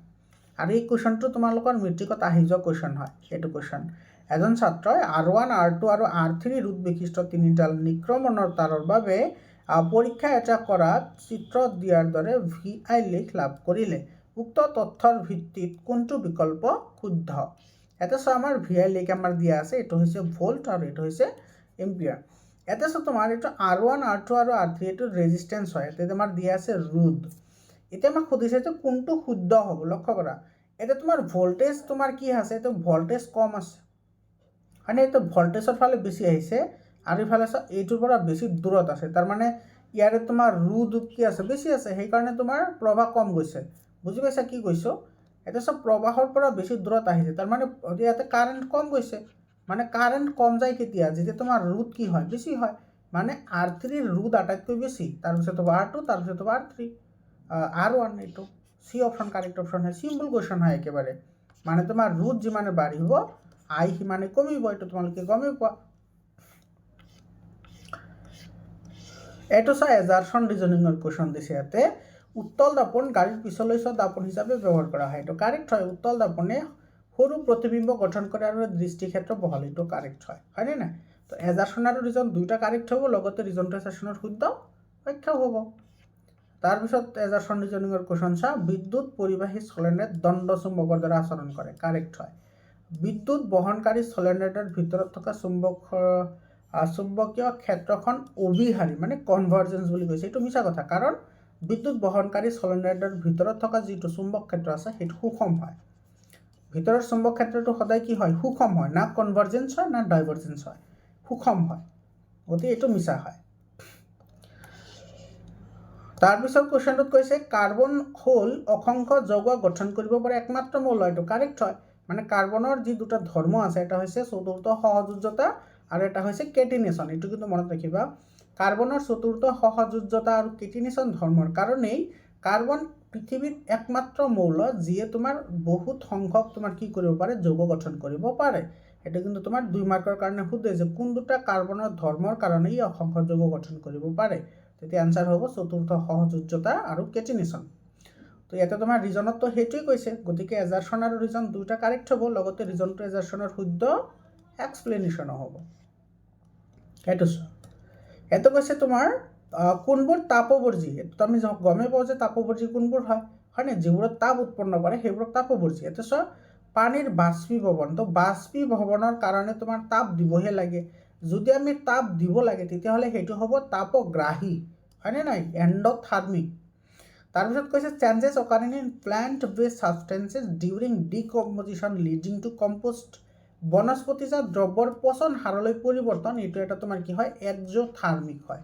কি হয়? এক্সোথাৰ্মিক, অৰ্থাৎ এইটো তাপবৰ্জী হয়। এইটো হয়। তাৰপিছত পুৰাচনৰ লগত পানীৰ বিক্ৰিয়া, এইটো এক্সোথাৰ্মিক হয়। এইটো তোমালোকে গমেই পোৱা। তোমাৰ মাৰা দেউতাসকলে যদি পাণ খায় তোমালোকে গম পোৱা। যিটো তোমাৰ চূণ কিনি অনা হয় দোকানৰ পৰা, সেইটো হৈছে কেলছিয়াম অক্সাইড, যাক আমি পুৰাচূণ বুলি কওঁ। কি বুলি কওঁ? পুৰাচূণ। যেতিয়া ইয়াকে ৱাটাৰত দিয়া হয়, ৱাটাৰত দিয়াৰ লগে লগে তোমাৰ এইটো কেলছিয়াম হাইড্ৰক্সাইড ফৰ্মেশ্যনটো হয়, তাৰ লগতে প্ৰচুৰ পৰিমাণে তোমাৰ কি হয়, হিট ৰিলিজ হয়। হিট এইটো তোমালোকে পানীৰ লগত মিহলাই চাবা, বহুত তোমাৰ কি হ'ব, তাপ উৎপন্ন হ'ব। গতিকে আমাৰ 2 and 3 আমি পালোঁ, 2 and 3 কাৰেক্ট হ'ব, তো ডি অপশ্যন কাৰেক্ট হ'ব। এইটো চোৱা, জিপছামক কিমান উষ্ণতাত উত্তপ্ত কৰিলে প্লাষ্টাৰ অফ পেৰিছ পোৱা যায়? এইটো 373 ডিগ্ৰী চেলচিয়াছ, হয়নে? বা এটাক যদি তুমি কেলভিনত যদি কনভাৰ্ট কৰা তেতিয়াহ'লে এইটো হ'ব 100 ডিগ্ৰী চেলচিয়াছ। মনত ৰাখিবা, চেলচিয়াছ আৰু কেলভিন দুটা মনত ৰাখিবা। আচ্ছা, 373 চেলচিয়াছ, ঠিক আছে। কেলভিনত কনভাৰ্ট কৰিবলৈ হ'লে ইয়াৰ লগত আৰু প্লাছ কৰিব লাগিব, জবি হওক। ইয়াতে চোৱা, which of the following are not ionic compound. এইটো তোমালোকক মই আগতে কৈছোঁ যে আয়নিক কম্পাউণ্ড অৰ্থাৎ আয়নীয় যৌগ মানে কি? আয়নীয় যৌগ হ'লে তোমাৰ কি কৰিব, এইটো ধাতুৰ পৰা অধাতুলৈ ইলেক্ট্ৰন যাব। ধাতুৰ পৰা অধাতু অৰ্থাৎ আয়নীয় যৌগত এটা ধাতু থাকিব আৰু এটা অধাতু থাকিব। আৰু যদি সহযোগী যৌগ হয়, ধাতুৰ অধাতুৰ কোনো মিনিং নাথাকে, ইহঁতে ইলেক্ট্ৰন ভাগ বতৰা কৰিব। এটা চাইটো ধাতু অধাতু, গতিকে এইটো হয়। ইয়াতে চোৱা, তোমাৰ দুটা অধাতু, ইয়াতে ধাতু, সোডিয়াম ধাতু হয়, ক্লৰিন অধাতু হয়, এইটো আয়নীয় যৌগ। হাইড্ৰজেন অধাতু আৰু লগতে অক্সিজেনো অধাতু, গতিকে এইটো আৰু এইটো হ'ব তোমাৰ আয়নীয় যৌগ নহয়, ঠিক আছে। গতিকে 2 and 4 আয়নীয় যৌগ নহয়। এইটোতো ইজি হয়। সোডিয়াম হাইড্ৰজেন কাৰ্বনেটক আমি কি বুলি কওঁ? Baking soda. আৰু সোডিয়াম কাৰ্বনেটক আমি কাপুৰদা ছ'ডা বুলি কওঁ। এইটো এই নম্বৰ অপশ্যনটো কাৰেক্ট অপশ্যন হয়। এজাৰচন ৰিজনিঙৰ কুৱেশ্যন দিছে, চোৱা, এইটো যেতিয়া চূণৰ পানীৰ মাজেৰে পাৰ কৰা হয় কাৰ্বন ডাই অক্সাইড, যেতিয়া ইয়াতে কাৰ্বন ডাই অক্সাইড চূণৰ পানীৰ মাজেৰে পাৰ কৰা হয়, ই ঘোলা হৈ পৰে। এইটো কাৰেক্ট হয়, মন কৰিবা দেই। কাৰ্বন ডাই অক্সাইডে তোমাৰ কি কৰিব পাৰে? চূণ পানী ঘোলা কৰিব পাৰে। চূণ পানী কি কৰে? ঘোলা কৰে। কিহৰ কাৰণে ঘোলা কৰে? যেতিয়া চূণৰ পানী মানে কি? এইটো চোৱা, চূণ পানী মানে কেলছিয়াম হাইড্ৰক্সাইড, হয়। কেলছিয়াম হাইড্ৰক্সাইডৰ লগত যেতিয়া কাৰ্বন ডাই অক্সাইড তোমাৰ পাছ কৰা হয়, তেতিয়া উৎপন্ন হয় কেলছিয়াম কাৰ্বনেট আৰু ৱাটাৰ। এই যিটো কেলছিয়াম কাৰ্বনেট, এইটোক আমি কি বুলি কওঁ? সাধাৰণ ভাষাত মাৰ্বল বুলি কওঁ। আৰু এইটোৰ কালাৰ কি হয়? বগা। আৰু বগা মানে কি? এইটো তোমাৰ কি কৰে? পানীখিনি ঘোলা কৰে, ঠিক আছে। গতিকে এইটো কাৰেক্ট হয়। আৰু তোমাৰ ৰিজনত কৈছে কেলছিয়াম কাৰ্বনেট উৎপন্ন হয়, এইটো সেইটোৱে কৈছে। এজাৰচন ৰিজন দুটা কাৰেক্ট, লগতে ৰিজন ট্ৰেচেশ্যনৰ শুদ্ধ ব্যাখ্যাও হ'ব। বুজি পাইছানে? তাৰপিছত কৈছে তোমাৰ ছডিয়াম অক্সাইড এটা উভধৰ্মী অক্সাইড, এইটো ফলছ হয়। কাৰণ ছডিয়াম অক্সাইড, এইটো চোৱা, Na2, ছডিয়াম অক্সাইড উভধৰ্মী অক্সাইড নহয়। এইটো metal oxide which reacts with both acid and bases at known as amphoteric oxide, এইটো কাৰেক্ট হয়। যিবোৰ ধাতুৱে ধাতৱ অক্সাইড এচিড আৰু ক্ষাৰক দুটাৰ লগত বিক্ৰিয়া কৰি লৱণ আৰু পানী উৎপন্ন কৰে, তাকে উভধৰ্মী অক্সাইড বোলে। এইটো মই আগতেও কৈছোঁ, এইটো তোমাৰ কি হ'ব? কাৰেক্ট হ'ব। এইটো চি অপশ্যন কাৰেক্ট হ'ব, ইয়ে ফলছ আৰু ট্ৰু। তাৰপিছত কৈছে, চোৱা, এইটো পৌষ্টিক স্তৰৰ ওপৰ ফালে থকা জীৱসমূহৰ গাত ক্ষতিকাৰক যৌগসমূহ অধিক পৰিমাণে জমা হয়, এইটো কাৰেক্ট হয়। যাক আমি কি বুলি কওঁ? জৈৱিক বিভৰ্ধক বুলি কওঁ। এইটো কিন্তু মনত ৰাখিবা, জৈৱিক বিভৰ্ধক বহুত ইম্পৰ্টেণ্ট হয় তোমালোকৰ 2 মাৰ্কৰ প্ৰশ্নৰ কাৰণে, যে জৈৱিক বিভৰ্ধক কাক বোলে। তো ডেফিনেশ্যন হৈছে এইটো, জৈৱিক বিভৰ্ধকৰ এইটো ডেফিনেশ্যন হয়। আৰু এইটো কৈছে তোমাৰ খাদ্য শৃংখল 3 বা 4টা পৌষ্টিক স্তৰলৈ ওপৰলৈ পোৱা নাযায়, এইটো কাৰেক্ট হয়। গতিকে তোমাৰ এইটো এই নম্বৰ অপশ্যন কাৰেক্ট হ'ব। এইটো চোৱা, এই কুৱেশ্যনটো বহুত ইম্পৰ্টেণ্ট হয় 2 মাৰ্কৰ কাৰণে। চিনাবাৰ কি আৰু ইয়াক কেনেকৈ সংশ্লেষণ কৰা হয়? এনেকুৱা ডাইৰেক্ট প্ৰশ্ন আহে পৰীক্ষাত, চিনাবাৰ কি আৰু ইয়াক কেনেকৈ সংশ্লেষণ কৰা হয়? তো এটা কৈছে তোমাৰ ছালফাইডৰ আকাৰক হ'ল চিনাবাৰ, হয়নে? কোনটো ধাতুৰ ছালফাইড আকৰিক? এইটো মাৰ্কিউৰি। এইটোৰ সংকেত হৈছে AgS, এইটো ঠিক আছে। এইটো AgS, এইটো হৈছে চিনাবাৰ, ঠিক আছে। এইটো মাৰ্কিউৰিৰ লগত আহে। Ag মানে কি? মাৰ্কিউৰি এছ, এইটো মাৰ্কিউৰিক ছালফাইড বুলি কয় চিনাবাৰক। এইটো তাৰপিছত কুৱেশ্যনটো চোৱা, এইটো তোমাৰ একদম ইজি হয়, কাৰ্যকৰীমূলকৰ ওপৰত কুৱেশ্যন দিছে। 3টা কাৰ্বন আৰু এলডিহাইড কাৰ্যকৰীমূলক। এইটো চোৱা, এলডিহাইড হ'লে কি আহিব? এল আহিব, এইটোত এল আছে, এইটো ডি অপশ্যন কাৰেক্ট হয়। অলপ আগতেও কৈছোঁ, এইটোত এন আহিছে না, লাষ্টত এন, মানে এইটো প্ৰপেন, এইটো হৈছে এলকেন যৌগ। তাৰপিছত এইটো প্ৰপিন, এইটো ইন যুগ হৈছে, এইটো তোমাৰ এলকিন যৌগ। এইটো কি যৌগ? এলকিন। এইটো এল আহিছে, তো এলডিহাইড যৌগ। এইটোত চব প্ৰপান নন আহিছে, তো এইটো তোমাৰ কি হয়? কিটন যৌগ। এইটো চোৱা তাৰপিছত কৈছে ভিনেগাৰত থকা যৌগসমূহৰ ভিতৰত এবিধ হ'ল এইটো acetic acid B option correct হয়। তাৰপিছত চোৱা আমি পৰ্যায়ৰ বিষয়ে আলোচনা কৰিলোঁ। এতিয়া আহিছে বৰ্গ। চোৱা পৰ্যাবৃত্ত তালিকাৰ বৰ্গ এটাৰ মৌলসমূহৰ একে সংখ্যক যোজক ইলেক্ট্ৰন থাকে, মানে বৰ্গ এটাত তোমাৰ সদায় যোজ্যতা সেম থাকে। ঠিক আছে, এইটো একে পাৰমাণৱিক সংখ্যা নাথাকে, এইটো বৰ্গত পৰিৱৰ্তন হয়। ওপৰৰ পৰা তললৈ আহিলে তোমাৰ পাৰমাণৱিক সংখ্যাবোৰ চেঞ্জ হৈ থাকে। একে ইলেক্ট্ৰনৰ সংখ্যা এইটো চেঞ্জ হয়, পাৰমাণৱিক সংখ্যা চেঞ্জ হ'লে ইলেক্ট্ৰনৰ সংখ্যাও চেঞ্জ হ'ব, পাৰমাণৱিক আয়তনো চেঞ্জ হ'ব। গতিকে এইটো বি অপশ্যন কাৰেক্ট হ'ব। এইটো চোৱা মিলাবলৈ দিছে ইয়াতে। এইটো ইথানয়িক এচিডটো ভিনেগাৰত থাকে, লেক্টিক এচিডটো তোমাৰ দৈত থাকে, টাৰ্টাৰিক এচিডটো ক'ত থাকে থাৰ্ডথাৰিকটো এইটো তেঁতেলী টেঙা, আৰু তোমাৰ চাইট্ৰিক এচিড থাকে নেমু টেঙা। এইটো কিন্তু ইম্পৰ্টেণ্ট হয়। তোমালোকৰ এটা তালিকা আছে জৈৱিক এচিডৰ তালিকা, তোমালোকক মই কৈছোঁ যে এইটো বহুত ইম্পৰ্টেণ্ট বুলি, যিটো মই চেপ্টাৰ ৱাইজ যিটো তোমাৰ এনালাইচিছ কৰিছোঁ তাতে মই কৈছোঁ। ঠিক আছে, এইটো ডি অপশ্যন কাৰেক্ট হ'ব। মৰমৰ ছাত্ৰ ছাত্ৰীসকল, তোমালোকে চেপ্টাৰ ৱাইজ এনালাইচিছ কৰাখিনি কিন্তু তোমালোকে চাই ল'বা, বহুতেই ইম্পৰ্টেণ্ট হয় সেইটো। ঠিক আছে, তাৰপিছত চোৱা ইয়াতে আছে মৌল MLXY আৰু তালিকাৰ পৰ্যায়ক্ৰমে 1, 2, 17 আৰু 18 আছে। তেতিয়াহ'লে তোমাৰ কি হ'ব সেইটো আমাক সুধিছে, হয়।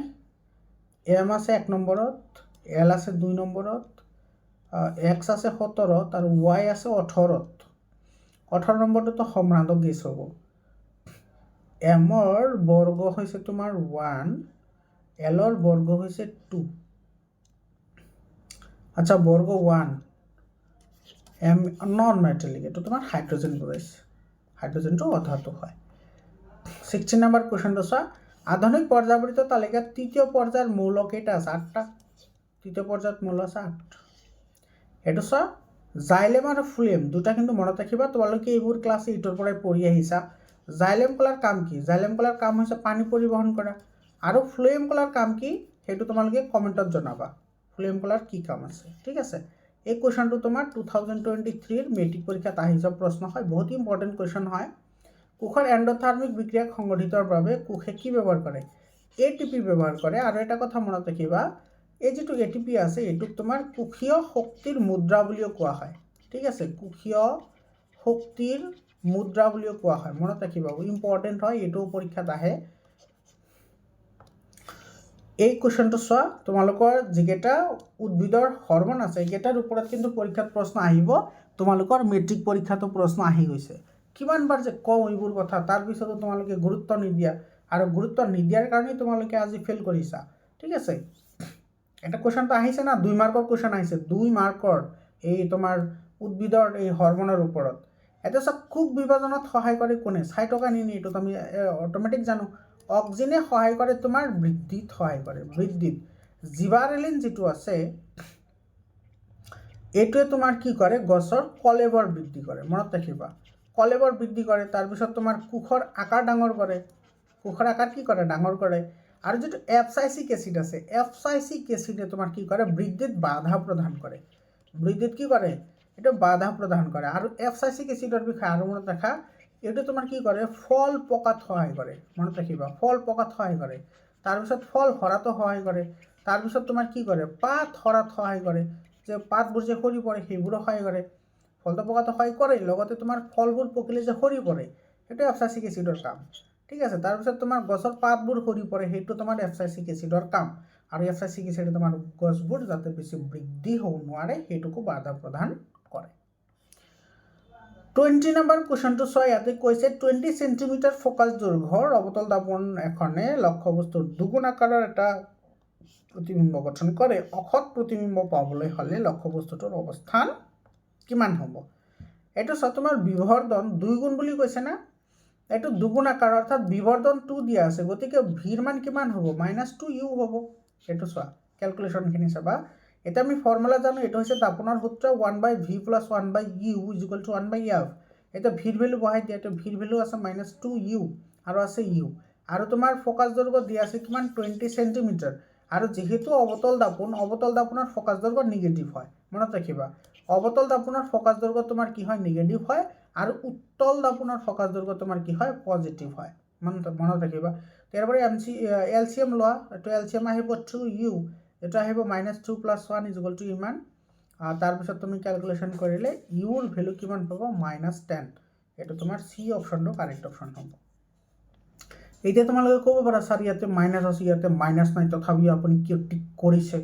ইয়াতে তোমালোকে ক'ব পাৰা, তোমালোকৰ কাৰণ জ্ঞান বুদ্ধিটো ইমানখিনিয়ে নাই। ইয়াতে অসৎ বুলি কৈছে, অসৎ বুলি ক'লে এইটো তোমাৰ কি, এইটো তোমাৰ মাইনাছত আহিব। আৰু ইউ মানে কি, ইউ মানে হৈছে তোমাৰ লক্ষ্য বস্তুৰ যিটো দূৰত্ব, সেইটো লক্ষ্য বস্তুৰ দূৰত্ব এইটো সদায় নিগেটিভ আহে, যিকোনো এইটো লেন্সে হওক বা দাপনি হওক নিগেটিভ আহে। কিন্তু তুমি লিখাৰ সময়ত বা আনচাৰখিনি তুমি পুটিং কৰাৰ সময়ত তুমি নিগেটিভ লিখিব নোৱাৰা।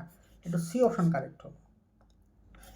তাৰপিছত 21 নম্বৰ কুৱেশ্যনটো চোৱা, চকুৰ কোনবিধ অংশত ক্লিয়াৰ পাব, এইটো আগতে পঢ়িছোঁ, এইটো চিলিয়াৰী দেখি এইটো। ইয়াতে চোৱা, বিবৰ্ধনৰ মানৰ আগত ঋণাত্মক চিহ্নই কি বুজাব, এইটো তোমাৰ সৎ প্ৰতিবিম্ব আৰু ওলোটা প্ৰতিবিম্ব বুজাব। এই নম্বৰ অপশ্যন কাৰেক্ট অপশ্যন হয়। তাৰপিছত তোমাৰ এখন অভিহাৰী লেন্সৰ ফকাছ দৈৰ্ঘ্য 50 চেণ্টিমিটাৰ হ'লে লেন্সৰ ক্ষমতা কিমান হ'ব? এইটো চোৱা, তোমাৰ আমি জানো যে লেন্সৰ যিটো ক্ষমতাৰ একক সেইটো ডায়প্টাৰ হয় আৰু ডিৰে লিখা হয়। মনত ৰাখিবা, ডায়প্টাৰ ডিৰে লিখা হয়। আৰু তোমাৰ লেন্সৰ যিটো ক্ষমতা সেইটো সদায় তোমাৰ কি কৰা হয়, মিটাৰ ইউনিটত জোখা হয়, মিটাৰ ইউনিটত। কিন্তু ইয়াতে দি আছে চেণ্টিমিটাৰ, গতিকে চেণ্টিমিটাৰৰ পৰা মিটাৰত নিলে আহিব 0.5 মিটাৰ। আৰু আমি জানো লেন্সৰ ক্ষমতা P = 1/f, গতিকে ভেলু বহাই দিয়া 1/0.5 হ'লে 2 ডায়প্টাৰ। এইটো তোমাৰ চি অপশ্যনটো কি হ'ব, কাৰেক্ট অপশ্যন হ'ব। ঠিক আছে। ইয়াৰ পিছত চোৱা, লক্ষ্যবস্তুৰ সমান আকাৰৰ সৎ প্ৰতিবিম্ব পাবলৈ হ'লে লক্ষ্যবস্তুটো উত্তল লেন্সৰ সন্মুখত কোন স্থানত ৰাখিব লাগিব? এইটো তোমাৰ লাগিব ফকাছ দৈৰ্ঘ্যৰ দুগুণ দূৰত্বত। এইটোৰ এনচাৰ হ'ব ফকাছ দৈৰ্ঘ্যৰ দুগুণ দূৰত্বত। এইটো তোমালোকৰ এক্সাৰচাইজৰ কুৱেশ্যন হয়, লক্ষ্যবস্তুৰ ফকাছ দৈৰ্ঘ্যৰ দুগুণ দূৰত্ব। তাৰপিছত এইটো চোৱা, তলৰ কোনটো জীৱাশ্ম ইন্ধন নহয়? কয়লা জীৱাশ্ম ইন্ধন হয়, প্ৰাকৃতিক গেছ জীৱাশ্ম ইন্ধন হয়, পেট্ৰলিয়াম জীৱাশ্ম ইন্ধন হয়, কিন্তু জৈৱ গেছ জীৱাশ্ম ইন্ধন নহয়। এই কুৱেশ্যনটো চোৱা, এই কুৱেশ্যনটো তোমাৰ 2023 মেট্ৰিকত আহি যোৱা প্ৰশ্ন হয়। এইটো কৈছে পৰিস্থিতিতন্ত্ৰত শক্তিৰ প্ৰবাহ এইটো সদায় ইউনিডাইৰেকশ্যনেল হয়, একমুখী। তাৰপিছত বিদ্যুৎ চুম্বকীয়, এইটো চোৱা বহুত ইম্পৰ্টেণ্ট কুৱেশ্যন হয়। বিদ্যুৎ চুম্বকীয় আৱেশ হৈছে তোমাৰ এইটো কুণ্ডলী আৰু চুম্বকৰ মাজত আপেক্ষিক গতিৰ বাবে কুণ্ডলীত আবিষ্ট প্ৰবাহ চালিত হোৱা এক প্ৰক্ৰিয়া। এইটো কিন্তু বহুত ইম্পৰ্টেণ্ট কুৱেশ্যন হয়। তাৰপিছত কুৱেশ্যনটো চোৱা, মানুহৰ বৃক্ক কোনটো তন্ত্ৰৰ অংগ হয়? ৰেচন তন্ত্ৰৰ অংগ হয়। তাৰপিছত কুৱেশ্যনটো চোৱা, এইটো কৈছে ভাৰত চৰকাৰৰ অমৃতা দেৱী বিষ্ণু ৰাষ্ট্ৰীয় বঁটাৰ ক্ষেত্ৰ হ'ল, এইটো তোমাৰ বন্যপ্ৰাণী সংৰক্ষণ। এইটো চোৱা, এইটো কৈছে তোমাৰ তলৰ কোনটো সংপৃক্ত? এইটো চোৱা, সংপৃক্ত হ'লে তোমাৰ কি হ'ব লাগিব? এলকেন যৌগ হ'ব লাগিব। কি যৌগ? এলকেন। আৰু এলকেন যৌগ হ'লে আণৱিক সংকেত কি আছিল? CH2N+2 আছিল। মানে কাৰ্বন যিমানটা আহিব, হাইড্ৰজেন তাৰ 2 গুণতকৈ 2টা বেছি আহিব লাগিব। এতিয়া চোৱা কোনটো মিলে এইটো চোৱা, কাৰ্বন আছে 2টা, হাইড্ৰজেন আছে 4টা, এইটোতো এলকিন যৌগ, কাৰণ এইটো ফৰ্মুলাত আছে CnH2n 2 × 4। এইটো এলকিন হয়, এইটো কিন যৌগ মানে এলকিন। তাৰপিছত ইয়াতে আছে 3টা 6টা, এইটো এলকিন হয়। ইয়াতে 4টা 8টা, এইটো এলকিন হয়। ইয়াতে আছে 2টা, ইয়াতে আছে তোমাৰ 6টা। এইটো তোমাৰ এইটো ফৰ্মুলাত অহা নাই জানো, CnH2n+2। এইটো কাৰ্বন আছে কেইটা? 2টা, আৰু হাইড্ৰজেন আছে 2 গুণতকৈ 2টা বেছি, মানে 2 × 4 = 6। ডি অপশ্যন কাৰেক্ট হ'ব, এইটো সংপৃক্ত হ'ব। এনেকুৱা ধৰণৰ কুৱেশ্যন কিন্তু ইম্পৰ্টেণ্ট হয়। ঠিক আছে। এইটো চোৱা, সমসংস্থ অংগৰ উদাহৰণ, এইটো মানুহৰ পাৰৰ পাখি আৰু মানুহৰ হাত। আৰু এইটো ডেফিনেশ্যনটো মই অলৰেডি কৈছোঁৱে কি হয়। 1 EV, এইটো চোৱা, EV মানে ইলেক্ট্ৰন ভোল্ট, এইটো 1.602 × 10⁻⁻19 জুল। তাৰপিছত আমাৰ জিনীয় সাঁচৰ পৰা আমি কি পাওঁ? আফ্ৰিকান মূলৰ আমি আৱাস পাওঁ। এইটো বি অপশ্যন কাৰেক্ট অপশ্যন হয়। তাৰপিছত চোৱা, এইটো কৈছে প্ৰাকৃতিক নিৰ্বাচনৰ সূত্ৰ কোনে আগবঢ়াইছিল? এইটো ডাৰউইনে আগবঢ়াইছিল। তলৰ কোনটো পৰম্পৰাগত শক্তি নহয়? এইটো চব পৰম্পৰাগত মানে যিবোৰ তোমাৰ বহুত আগৰ পৰাই চলি আহিছে, আৰু অপৰম্পৰাগত মানে যিবোৰ টেকন'লজি ডেভেলপমেণ্টৰ লগত জড়িত হৈছে আৰু টেকন'লজি ডেভেলপমেণ্ট হোৱাৰ পিছতে সেইবোৰ আমি ইউজ কৰিব পাৰিছোঁ। তো তোমাৰ বহুত আগতে মানুহে পূৰ্বজন্মৰ পৰাই তোমাৰ বায়ু শক্তি, জীৱভৰ, জলশক্তি এইবোৰ ইউজ কৰিছে। কিন্তু সৌৰ শক্তি অৰ্থাৎ চ'লাৰ এনাৰ্জি আমি কেইদিনমানতে আমি ইউজ কৰিব পৰা শিকিছোঁ, যেতিয়া টেকন'লজি ডেভেলপমেণ্ট হৈছে তাৰপিছতে আমাৰ এইবোৰ আমি ব্যৱহাৰ কৰিব পাৰিছোঁ। তো এইটো তোমাৰ পৰম্পৰাগত শক্তিৰ উৎস নহয়, এইটো এটা অপৰম্পৰাগত শক্তিৰ উৎস। বুজি পাইছানে? তাৰপিছত এজাৰছন ৰিজনিঙৰ এটা কুৱেশ্যন আছে, চোৱা ইয়াতে কৈছে বৈদ্যুতিক ইস্ত্ৰি, পাওৰুটি সেকা যন্ত্ৰ আদিত তাপ উৎপাদক হিচাপে নিক্ৰমণ ব্যৱহাৰ কৰা হয়। এইটো কাৰেক্ট হয়। সংকৰ ধাতু বিদ্যুতৰ পৰিবাহিতা আৰু গলনাংক বিশুদ্ধ ধাতুতকৈ কম। এইটো চোৱা, সংকৰ ধাতুৰ বিদ্যুৎ পৰিবাহিতা আৰু গলনাংক বিশুদ্ধ ধাতুতকৈ তোমাৰ কি হয়? কম হয়। এইটো তোমাৰ কি হয়? কাৰেক্ট হয়। সংকৰ ধাতুৰ গলনাংক বিশুদ্ধ ধাতুতকৈ কম, কি গলনাংক বেছি চোন। বিশুদ্ধ ধাতুতকৈ সংকৰ ধাতুৰ গলনাংক বেছি হয়, গতিকে এইটো ভুল হ'ব, ফলছ হ'ব। এইটো বি নহয়, এইটো চি অপশ্যন কাৰেক্ট হ'ব। মানে এজাৰছন ট্ৰু হ'ব, ৰিজনটো ফলছ হ'ব। ৰিজন এইটো ফলছ হ'ব, কাৰণ তোমাৰ গলনাংক বিশুদ্ধ ধাতুতকৈ বহুত পৰিমাণে কি হয়? বেছি হয়। ইয়াতে কম দিয়া আছে, ঠিক আছে। তো এইটো তোমাৰ কি হ'ব? ফলছ হ'ব। তাৰপিছত আছে তোমাৰ অধাতুবোৰ বিদ্যুৎ ঋণাত্মক, এইটো কাৰেক্ট হয়। আৰু তোমাৰ অধাতুবোৰে ইলেক্ট্ৰন হেৰাই নেকি? ইলেক্ট্ৰন গ্ৰহণহে কৰে, এইটো মিছা হ'ব। অধাতুবোৰে ইলেক্ট্ৰন কেতিয়াও নেহেৰায়, ধাতুবোৰে সেই ইলেক্ট্ৰন হেৰুৱায় আৰু অধাতুবোৰে ইলেক্ট্ৰন গ্ৰহণ কৰে। তাৰপিছত আছে এইটো চোৱা, অৱতল দাপোনক বিউটি পাৰ্লাৰত ব্যৱহাৰ কৰা হয়। কাৰেক্ট হয়। যেতিয়া অৱতল দাপোনৰ ফকাছৰ বাহিৰত মুখখন ৰখা হয়, তেতিয়া দাপোনখন মুখৰ এটা বিভৰ্জিত প্ৰতিবিম্ব দেখা পোৱা যায়। এইটো মিছা কথা হয়। কিহৰ কাৰণে জানে? দাপোনৰ ফকাছৰ বাহিৰত বুলি কৈছে, এইটো ফকাছৰ মাজত ৰাখিব লাগিব। তোমালোকে জানা এইটো তোমাৰ ইয়াতে এইটো হৈছে প্ৰিন্সিপল, এইটো হৈছে ফকাছ। যেতিয়া ফকাছ আৰু প্ৰিন্সিপলৰ মাজত থাকে তেতিয়াহে তোমাৰ কি হয়? এইটো ডাঙৰ প্ৰতিবিম্ব গঠন হয়। এইটো গম পাইছা? কোনটো ডায়েগ্ৰাম? ডাঙৰ প্ৰতিবিম্ব গঠন হয়। কিন্তু ইয়াতে কৈছে ফকাছৰ বাহিৰত ৰখাৰ কথা, ইয়াতে ৰাখিলে তোমাৰ প্ৰতিবিম্বটো সৰু হ'ব, গতিকে এইটো ফলছ হয়। বুজি পাইছানে? তাৰপিছত কৈছে তোমাৰ প্ৰভাযুক্ত কুণ্ডলীৰ এটা ব্যাসাৰ্ধ বৃদ্ধিৰ লগে লগে কুণ্ডলীৰ কেন্দ্ৰত উৎপন্ন হোৱা চুম্বকীয় ক্ষেত্ৰৰ প্ৰাবল্য বৃদ্ধি পাব। এইটো নহয়, এইটো চোৱা, তোমাৰ ব্যাসাৰ্ধ যেতিয়া বৃদ্ধি পাব, মানে এনেকৈ তোমাৰ ব্যাসাৰ্ধ যে বৃদ্ধি পায়, ব্যাসাৰ্ধ যিমানে বৃদ্ধি পাব সিমানে চুম্বক ক্ষেত্ৰ দুৰ্বল হ'ব, যিমানে ওচৰত আহিব সিমানে চুম্বক ক্ষেত্ৰ তোমাৰ কি হয়? প্ৰবল হয়। এইটো মিছা হয়। এটা হৈছে চুম্বক ক্ষেত্ৰ প্ৰাবল্য বৃত্তাকাৰ কুণ্ডলীৰ ব্যাসাৰ্ধৰ ব্যস্তানুপাতিক, এইটো সঁচা হয়। এইটো চোৱা, ব্যস্তানুপাতিক মানে তুমি ব্যাসাৰ্ধ বাঢ়িব কিন্তু চুম্বক ক্ষেত্ৰ প্ৰাবল্য কমিব, মানে এটা আনটোৰ উল্টা। এটা তোমাৰ ব্যাসাৰ্ধ বাঢ়িলে প্ৰাবল্য কমিব, ব্যাসাৰ্ধ কমিলে প্ৰাবল্য বাঢ়িব, অৰ্থাৎ ব্যস্তানুপাত। গতিকে এইটো তোমাৰ কি হয়? কাৰেক্ট হয়। তাৰপিছত কৈছে জীৱাশ্মজাত ইন্ধনবোৰ সীমিত, এইটো কাৰেক্ট হয়। কাৰণ কি তোমাৰ জীৱাশ্ম গঠন হওঁতে বহু কোটি বছৰ সময় লাগে, এইটো কাৰেক্ট হয়। গতিকে দুয়োটা কাৰেক্ট। তাৰপিছত কৈছে তলৰ কোনবোৰ উক্তি শুদ্ধ?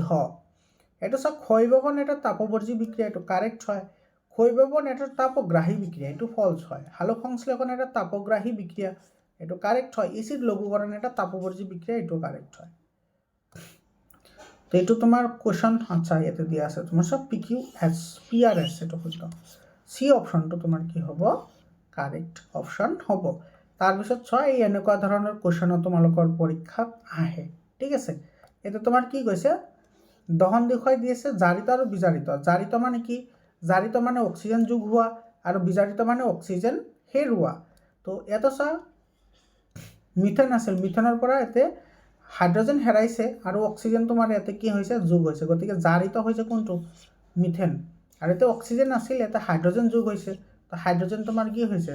হাইড্ৰজেন যোগ হোৱা আৰু তোমাৰ অক্সিজেন এৰা, সেইটো তোমাৰ কি বুলি কোৱা হয়? বিজাৰিত বুলি কোৱা হয়। আৰু অক্সিজেন যোগ হোৱা আৰু হাইড্ৰজেন এৰি দিয়াটোক জাৰিত বুলি কোৱা হয়। দুটা মনত ৰাখিব লাগিব, লক্ষ্য কৰিবা দেই। হাইড্ৰজেন এৰি দিয়া নাইবা অক্সিজেন যোগ হোৱা, এইটোক তোমাৰ কি বুলি কয়? জাৰণ। এইটো কয় জাৰণ। আৰু যদি হাইড্ৰজেন গ্ৰহণ কৰে অক্সিজেন এৰি দিয়ে, সেইটোক কয় বিজাৰণ। বুজি পালা? গতিকে এইটো আমাৰ এ নম্বৰ অপশ্যনটো কি হ'ব? কাৰেক্ট অপশ্যন হ'ব। এইটো চা, এইটো তোমালোকে কমেণ্টত জনাবা, এইটো তোমাৰ আনচাৰ কি হ'ব। এইটো তোমাৰ একেবাৰে প্ৰথম প্ৰশ্নটোৱে মই এইটো বুজাইছোঁ। আৰু এইটো যে বহুত ইম্পৰ্টেণ্ট কুৱেশ্যন হয়, এইটো তোমাৰ মিলাবলৈ আহে।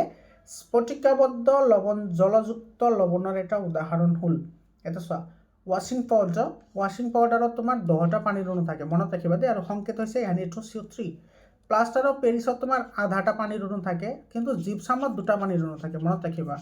জিপছামত দুটা পানীৰ অণু থাকে এইটোৰ ফৰ্মুলা হৈছে CaSO4 2H2O এইটো বেকিং সোডাত পানীৰ অণু নাথাকে কষ্টিক সোডা মানে সোডিয়াম হাইড্ৰক্সাইড এইটো কষ্টিক সোডা বুলি কয় আৰু এইটো তোমাৰ কি বুলি কয় মাষ্টাৰ অফ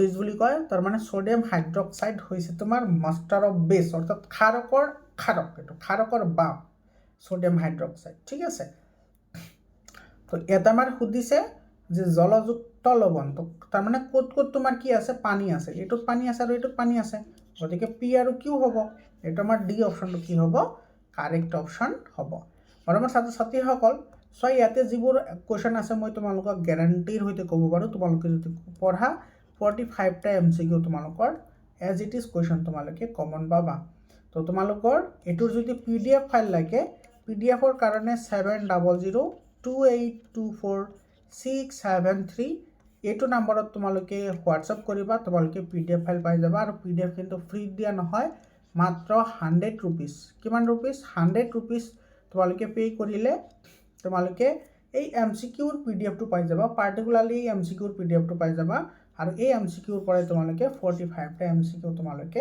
পৰীক্ষাত দেখিবলৈ পাবা আৰু মোৰ ছাত্ৰ ছাত্ৰীসকল তোমালোকে এইটো লৈ লোৱা এইটো চোৱা ধুনীয়া কুৱেশ্যন আছে এইটো PDF ফাইল লৈ ল'বা আৰু হোৱাটছআপ গ্ৰুপত জইন হ'বলৈ নাপাহৰিবা হোৱাটছআপ গ্ৰুপৰ যিটো লিংক আছে সেইটো মই কমেণ্টত দি দিছোঁ ইয়াতে যিবোৰ কুৱেশ্যন আছে সেইবোৰ কুৱেশ্যন আহিব আৰু তোমালোকৰ যেটো মেইন এক্সাম হৈছে সেইটোতো এইটোৰ পৰাই প্ৰশ্ন আহিছে আৰু মোৰ ছাত্ৰ ছাত্ৰীসকল তোমালোকে এই PDF ফাইলটো লৈ লোৱা একেবাৰে মাত্ৰ 100 रुपीस ল'লে তোমালোকৰ যদি 45টা MCQ যদি কমন আহে তেতিয়াহ'লে আৰু কি লাগে আৰু মোৰ ছাত্ৰ ছাত্ৰীসকল তোমালোকে চেনেলটো ছাবস্ক্ৰাইব কৰিবা হোৱাটছআপ গ্ৰুপত জইন হ'বলৈ নাপাহৰিবা হোৱাটছআপ গ্ৰুপৰ যিটো লিংক আছে সেইটো মই কমেণ্ট ছেকশ্যনত দি দিছোঁ আজিৰ কাৰণে এইখিনিয়ে সকলোৰে যাতে পৰীক্ষা ভাল হয় তাৰ শুভকামনাৰে ধন্যবাদ